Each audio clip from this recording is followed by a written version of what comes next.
Vous êtes en place depuis 1 an dans la paroisse Saint-Rose-Saint-Alpais. Qu'avez-vous apporté de nouveau à cette communauté et quels projets comptez-vous porter pour cette année à venir? Je suis là depuis 1 an. Moi, mon projet, c'est d'avoir une paroisse missionnaire, une paroisse qui va à la recherche et de trouver des laïcs engagés, des laïcs missionnaires pour m'aider à vivre cette mission. Le prêtre tout seul aujourd'hui, il n'y a pas de prêtre sans la communauté chrétienne. Si la communauté c'est que le prêtre, non, il va mourir. Vous savez, 22 clochers, vous savez, il y a tout le monde encore, on a cette idée, cette pensée que la paroisse c'est mon église à moi, l'esprit de clocher. Ça, j'arrive pas à comprendre. L'esprit de clocher, ça, on n'est pas en ville, on n'est pas dans les grandes villes où il y a une communauté, il y a des communautés, il y a 3 prêtres pour une paroisse à Orléans. Hein. À Orléans, il y a des paroisses qui ont 3 prêtres pour le clocher. Mais là, nous ne sommes pas là dans le Bertinet. Et ici, les gens ils pensent que le prêtre, c'est à moi. Mais non, on va faire église ensemble. On parle de la synodalité. La synodalité, c'est de faire église ensemble. Avec les 22 clochers. 22 clochers? Oui, il y a 22 clochers parce qu'à Châteauneuf, il y a 2 églises. Il faut compter la chapelle. C'est-à-dire que oui, il faut faire église avec les 22 clochers. De rencontrer tout le monde, de mettre tout le monde en marche. Et ça, c'est pas facile, on est loin de là. Hein. Après, il y a des laïcs engagés, j'en suis heureux. Il y a pas mal de laïcs engagés, j'en suis très content. Voilà, de trouver du monde pour la mission. Hein. Après, mais moi, franchement, un point de plus, c'est pas comme si le fait qu'on nous fera un cadeau. C'est-à-dire que ce sera pour la mission. Le jour où on aura un prêtre de plus, un prêtre âgé ou pas, jeune ou âgé, hein, c'est pas l'âge qui compte pour moi. C'est d'avoir un prêtre parfois pour me libérer pour faire autre chose. Parce que moi, le jour où il y a un truc qui tombe le même jour, il faut que j'appelle un confrère sur mon âgé. Et les confrères, parfois, il a autre chose. Voilà, quoi. Mais c'est pas si simple, quoi. Mais j'espère qu'on aura des vocations bientôt. On va prier pour ça. On va prier pour avoir des prêtres. Pourquoi pas vous, hein? Vous voulez vous marier, je pense. C'est ça. Non, donc voilà. Donc là, vraiment, ce qu'on peut dire, c'est que vous faites vraiment un appel à vous envoyer un diacre ou un prêtre, et même un appel aux bénévoles. Ouais, un appel. Je cherche des bénévoles sur la paroisse. On en a besoin. On en a besoin pour la préparation au mariage. On en a besoin pour le baptême, pour les funérailles. On en a besoin. On a besoin des bénévoles pour la paroisse. Si j'ai un appel à vous lancer, vraiment quoi. Rendez-vous disponible pour la paroisse. Hein. Dieu vous appelle. Dieu nous appelle et Dieu m'appelle. Mais Dieu vous appelle. Dieu m'appelle à travers vous. C'est-à-dire que voilà. Laissez-vous entendre cet appel que Dieu lance à chacune. Que pourriez-vous dire à un jeune qui s'interroge, qui se cherche sur son envie de devenir prêtre? Comment l'accompagner dans son cheminement de toute une vie? Ah, ça, il y a un service de vocation. Mais c'est...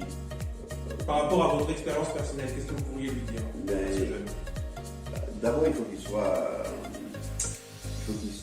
soit libre pour répondre à cet appel. Et puis qu'il discerne bien sa vocation s'il est fait pour être prêtre. C'est déjà ça, parce que par rapport à tout ce que l'Église de France traverse en ce moment, voilà, il faut qu'il soit...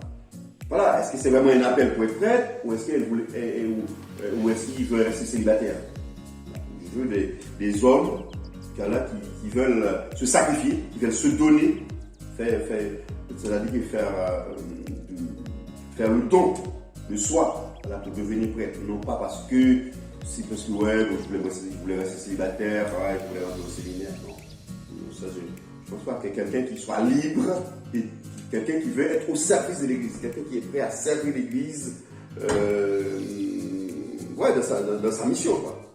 C'est l'Église, c'est d'abord la mission. Être prêtre, ce n'est pas de porter une belle soutane, pour se faire voir. Ah, ce prêtre-là, il est en soutane, là, il joue au foot avec la soutane. Non, c'est pas ça être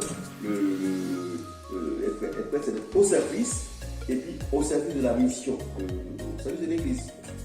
Mais si vous êtes prêt, à répondre, si vous êtes prêt, à être au service de la mission, pourquoi pas de demander à rentrer au séminaire? C'est ce que je pourrais dire à un jeune. Pourquoi pas? Après, s'il y a l'appel de Dieu, quand même. Dieu fera son boulot, il y aura la grâce, il y aura l'Esprit Saint qui va t'aider, parce qu'il y aura au moins 7 à 8 ans de formation pour devenir prêtre. Après, c'est dur, hein, mais moi, ce que vous pouvez dire, c'est voilà. Est-ce que vous êtes prêt à être au service de la mission? Est-ce que vous êtes prêt à être au service de l'Église? Est-ce que ce choix est un choix libre? Si c'est un choix libre, voilà, voilà, on vous attend, on vous accueille. Donc on peut dire que c'est pas une petite mission, c'est une grosse mission. Limite, on pourrait dire que devenir prêtre, c'est porter sa croix. Mais à la fin, c'est gratifiant. Oui, c'est gratifiant. Non, c'est porter sa croix. Mais dans toute institution, être PDG de l'institution, c'est porter sa croix. Être responsable des équipes de foot, moi je joue l'exemple de foot.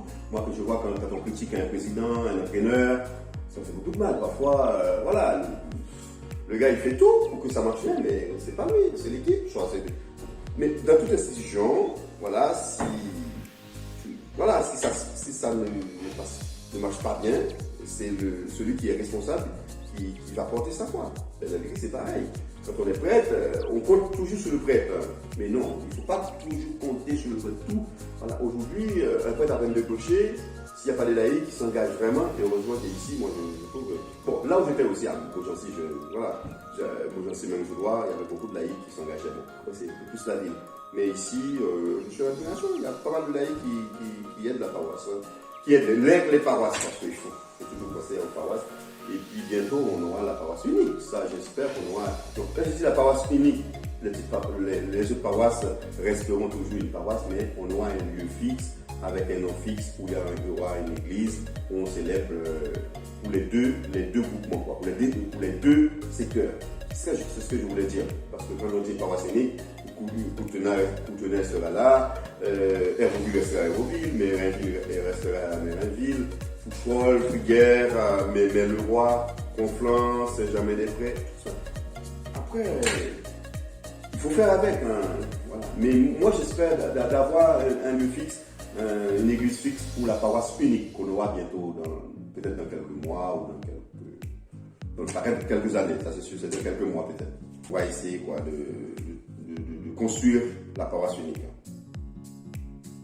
Et bien avant de se quitter, est-ce que vous auriez un dernier mot pour vos paroissiens et pour toutes les personnes qui habitent le secteur de votre mission pastorale qui n'ont pas encore eu la chance de vous rencontrer?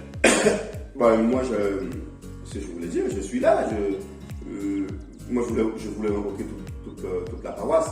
Je voulais rencontrer toutes les communes, les 22 communes. Je voulais rencontrer les gens dans les 22 communes.